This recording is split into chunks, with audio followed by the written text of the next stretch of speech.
Hey everyone, welcome back to another video. In this video today we'll learn how you can easily reset the admin password in Mysql Workbench. So now let's open my Mysql Workbench. So now this is our local host. We have to connect our local host server. So now I need to give the password. Yeah, I have successfully logged in.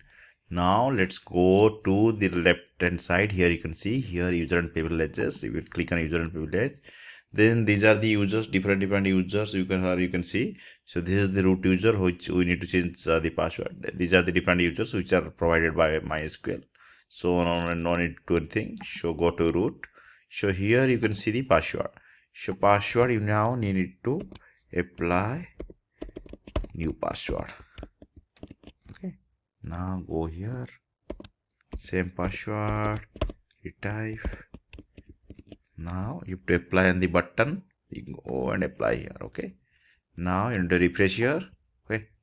Now let's close it. Now open it again.